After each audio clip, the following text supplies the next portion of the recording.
Donc, je suis Marc Gauthier, vous pouvez me connaître en tant que Marc GG sur Twitter. Je suis lead à Draghi.com.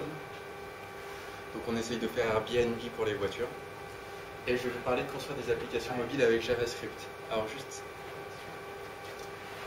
C'est mieux, bouge. Avant de commencer, j'ai vu on parle beaucoup de Java, mais juste pour savoir un petit peu à qui je parle, qui connaît JavaScript ici? Ok, c'est pas trop mal. Qui développe avec Objective-C? Une personne. Ok. Donc toute cette réflexion, ça part d'une idée que j'avais d'application mobile. Et vu que je suis développeur web, surtout Ruby on Rails, je me suis dit, ok, je vais construire une application web et je vais la faire native avec responsive design, etc. Donc ça c'est très bien parce que c'est compatible avec à peu près tout. Il suffit d'avoir un navigateur, JavaScript, HTML, CSS, je pense que c'est quelque chose qui est assez acquis maintenant. Des technologies ouvertes, c'est-à-dire j'ai pas eu besoin d'embarquer des technologies propriétaires. J'ai énormément de développeurs sous la main qui connaissent JavaScript, HTML si j'ai besoin de maintenance. Donc c'est très cool. Sauf que c'est pas très cool parce que ça marche pas très bien. Il y a des problèmes de performance. Donc même si les téléphones sont de mieux en mieux, faire tourner une grosse application JavaScript sur un smartphone, c'est pas encore tout à fait ça. On est limité en termes d'accès à la device de nos téléphones. Si je veux prendre une photo en JavaScript ou si je veux accéder à envoyer des push par exemple, c'est pas encore là, même si ça s'améliore un petit peu. En termes d'interface, je vais être obligé d'utiliser CSS, donc je n'aurai pas accès à toutes les interfaces natives. Avec le dernier iOS, il y a toutes sortes de transitions, de petits effets, de blur. Enfin, c'est très joli, mais c'est très compliqué à faire en CSS. Je ne sais pas si vous avez essayé d'en faire. Et on n'a pas accès à un App Store, donc un one-click buy, un bon channel de distribution. Donc tout ça, en fait, quand j'explique ça, je me disais, les applications iOS font déjà tout ça. Pourquoi je ne rentrerai pas dans cet écosystème et j'apprends Objective-C, Xcode, Interface Builder, tout ça. Alors il y a plusieurs raisons. Il y en a une, ça c'est Interface Builder, c'est ce qu'utilisent les gens, sauf que moi quand je regarde Interface Builder, je vois plutôt quelque chose comme ça. C'est-à-dire beaucoup trop de menus, beaucoup trop de trucs à drag and drop, à cliquer. Ça me convient pas tout à fait. C'est-à-dire je préfère un flow. C'est pas mal. Je préfère un flow plus streamline avec Vim, avec mon navigateur, une console, et puis voilà quoi. Mais bon, en sortant des trolls, la principale raison c'est parce que iOS c'est une plateforme fermée et je veux que tout le monde utilise mon application. Si je développe mon application, je veux pas que ça soit uniquement pour ceux qui ont des iPhones, je veux également targeter les Android, parce qu'il y en a quand même beaucoup, éventuellement les Windows Phone, et qu'est-ce qui se passe pour ceux qui n'ont même pas de smartphone, comment ça fonctionne. Donc si je veux faire tout ça, il faut que je fasse du Java, il faut que je fasse du C#, de l'Objective-C, que j'apprenne tous les SDK, que j'apprenne à utiliser Xcode, Visual Studio, Android Studio. Et à partir de ça, il faut aussi que je développe une appli web. Et ça fait quand même beaucoup de travail. Donc c'est possible d'être bon développeur Objective-C, bon développeur Java, mais j'ai pas encore rencontré de très bons développeurs Android, iPhone et Windows Phone. Donc il y a un petit problème, surtout pour moi qui connais aucun des trois bien. Donc, comment on règle ça? Alors pour l'accès à la device, il y a PhoneGap. Bon, ça tombe bien, on parlait de PhoneGap tout à l'heure. Donc PhoneGap aussi connu en tant que Cordova. L'idée de PhoneGap, c'est assez simple, c'est on a une WebView. La WebView va envoyer un message au code natif avec JavaScript. Le code fait ce qu'il doit faire et envoie une callback qui est exécutée dans cette WebView. Donc ça ressemble à ça. Donc, vu que tout le monde connaît JavaScript, vous devriez être capable de lire ça. J'ai un objet navigateur, j'accède à l'appareil photo, je fais get picture, donc ça prend une photo. Je mets deux callbacks, plus quelques options, donc un niveau de qualité, est-ce que je veux l'enregistrer, etc. Et le callback on success, c'est assez lisible, je pense. On prend un objet image, on met l'image data, c'est-à-dire le retour du callback en base 64 sur une image, et puis voilà. Et le on-fail, on gère le message du téléphone. Et ce bout de code que je viens de montrer fonctionne sur Android, BlackBerry, iOS, Windows Phone, enfin énormément de choses. Et je pense que ça va aller en s'améliorant, donc c'est quand même assez cool. Le seul problème que j'ai avec PhoneGap, parce que j'ai commencé déjà mon application avec PhoneGap, c'est le pattern qui se dégage, c'est que c'est des single page apps. Et les single page apps, ça a quelques limitations. l'idée d'une single page app, c'est que je vais avoir tout mon code HTML, JavaScript, CSS chargé dès le début, et après je vais jouer avec mon JavaScript pour afficher ou cacher des écrans. Et ce qui fait qu'on se retrouve avec énormément de JavaScript chargé. On ne peut pas faire de preloading de WebView et on ne peut pas utiliser l'interface native des différents téléphones. Donc pour résoudre ces problèmes, j'ai découvert Steroid.js. C'est un projet assez jeune. Il tourne en bêta depuis 1 an et il a été release au public en août, début août. Alors, ça résout tous ces problèmes-là. Il n'y a pas de single page app, on va avoir plusieurs WebViews. Chacune va être scopée, tout le code va s'exécuter dans une WebView, on va pouvoir les préloader pour gagner en performance. On a accès aux éléments d'interface natif, je reviendrai plus tard, mais ça c'est un gros plus. Parce que comme je disais, on peut essayer très dur avec CSS de reproduire un look iOS 7, mais c'est quasiment impossible sans complètement détruire les performances. Le workflow est pour les développeurs web.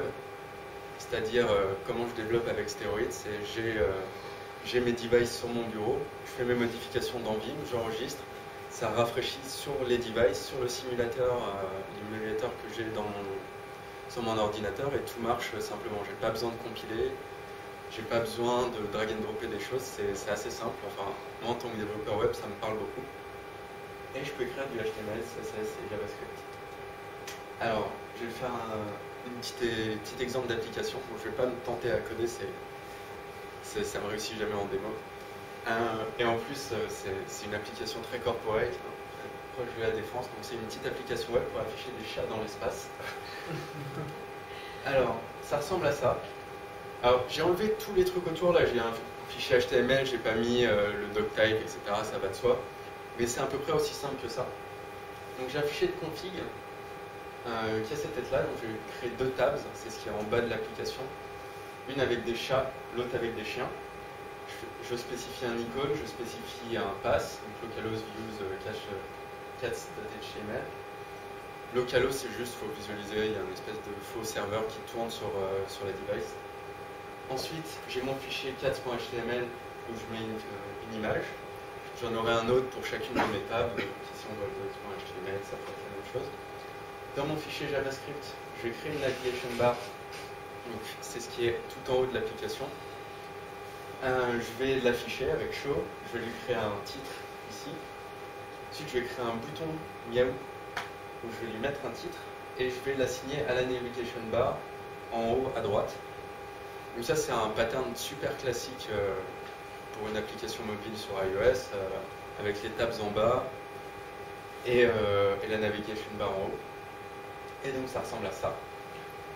Et ça c'est pas mal. J'ai ma tab qui est native en bas. J'ai ma navbar en haut. Pareil, c'est natif. Donc c'est-à-dire, si je changeais de view, il y aurait tous les effets de transition. Si mon image passe en dessous, il va y avoir le bon blur. Il va y avoir tout ça. Et en plus, ça, il faut bien comprendre que c'est une WebView, c'est un fichier HTML qui vit tout seul dans son coin. Donc ça a énormément d'avantages, notamment en termes de performance. J'ai vu un avant-après, j'ai testé de développer une single page app avec PhoneGap et RubyMotion, les 2 projets séparément. Et dans les 2 cas, j'avais des gros problèmes juste de performance en règle générale. Et là, en scopant parfaitement, ça marche très bien et je peux préloader toutes sortes de choses à des moments clés. C'est-à-dire, je charge ma première page au début.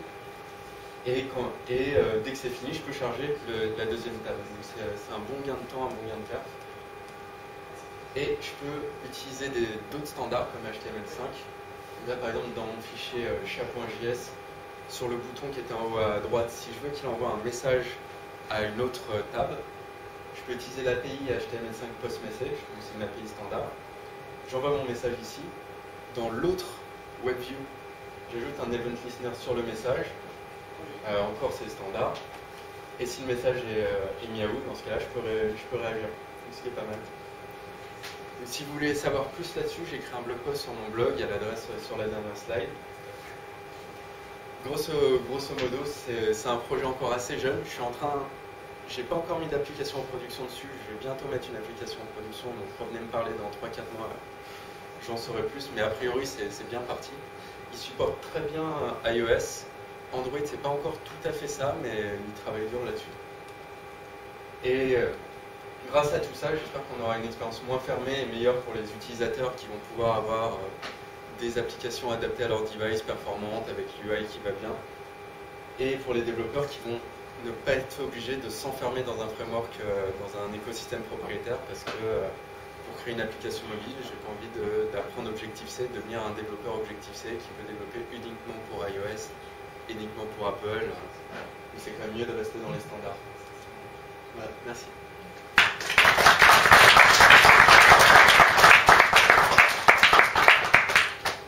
Si vous avez des questions. Ouais. Est-ce que jQuery mobile ne résout pas déjà certains problèmes, comme la question de transition? Les transitions de jQuery mobile, je ne sais pas si tu as utilisé jQuery mobile sur une device, on va avoir un look mobile tout à fait acceptable, mais ça ne sera vraiment pas le look natif. C'est-à-dire quand on transitionne sur... ça on s'en rend compte en travaillant avec des designers, en essayant de faire vraiment quelque chose de similaire. Quand on déplace une WebView, les types vont fade in, fade out très discrètement, il va y avoir des petits effets de flou, des petits effets d'ombrage. jQuery mobile résout beaucoup de problèmes, même si j'aime pas jQuery mobile, mais ça c'est un autre sujet. Mais c'est pas encore tout à fait ça. Et après il y a les problèmes de performance par-dessus. jQuery, notablement, c'est pas idéal niveau performance. Est-ce que tu as utilisé Titanium?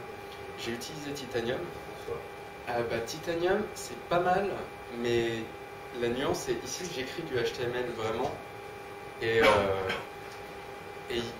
de base il ship avec quelques scripts pour scaffolder du Angular. C'est vraiment des technos web, alors que Titanium, on va plutôt parler au SDK Apple en JavaScript. Donc on n'écrit pas d'Objective-C, mais on écrit quand même le SDK Apple. Alors que là, les trucs navigation bar, tout le code que j'ai montré, ça n'a rien à voir avec le SDK Apple. C'est voilà, c'est une abstraction, mais qui est suffisamment loin pour que je puisse écrire plus ou moins Android et iOS de la même façon. Donc, Titanium c'est bien, même si maintenant quand on va sur leur site web, ils disent réutiliser jusqu'à 20% de votre code et gagner 10% en temps de développement. C'est un peu triste. mais ouais, j'ai déjà mis des applications Titanium en production. Honnêtement, je suis pas fan, principalement parce qu'il faut apprendre le SDK et dans l'absolu, je m'en sors pas trop mal.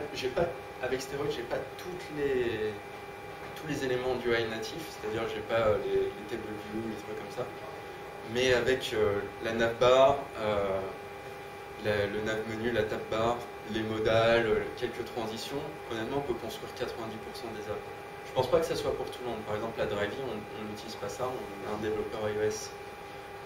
Mais pour des petites applications de consommation de flux, si c'est de l'input et de l'output de data, moi je trouve que c'est vraiment très adapté. Du coup, sur l'application là, que tu as faite, le code que tu as, il est portable facilement sur un site web ou pas? Ou est-ce que tu as juste encodé une grosse portion de l'application pour que ça devienne un site web? Toutes les parties Cordoba, forcément, PhoneGap, ça va pas marcher parce que c'est pas sur une device. Se met dans PhoneGap En fait, Steroid est branché à PhoneGap. C'est-à-dire, ça embarque, ça fait un build avec, et ça embarque PhoneGap. Et donc, il faut enlever ça et enlever les fonctionnalités qui dépendent d'être sur un téléphone qui supporte toutes ces choses. Et après, le truc qui est bien, c'est toute l'interface, c'est déjà du HTML, CSS, JavaScript, donc ça c'est fait. Il faut juste faire du responsive, mais potentiellement, moi sur mon application, elle est déjà responsive en hauteur, surtout pour les iPhone 4 et 5. Donc ça c'est fait.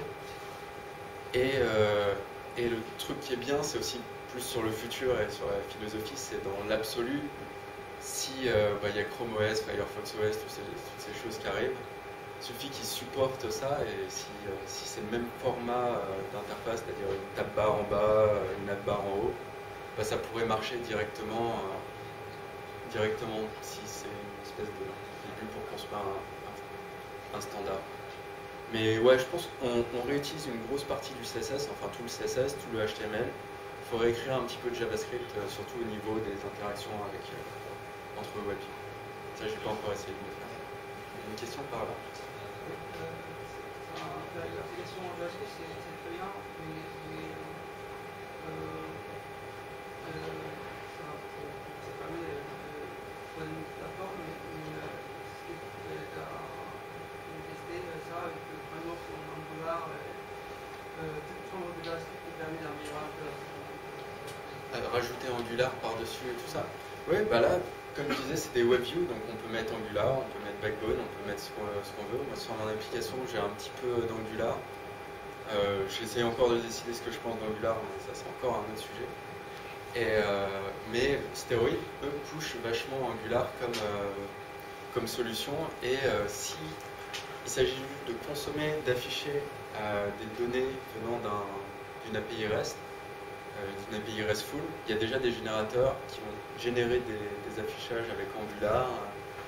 Et en termes de perf, je ne sais pas si c'est notable, mais c'est complètement utilisable. Enfin, il faut vraiment comprendre que c'est juste des WebView. C'est-à-dire, j'ai mes éléments de navigation native, mais au milieu, c'est une WebView, donc je fais tout ce que je pourrais faire dans une WebView dans mon navigateur.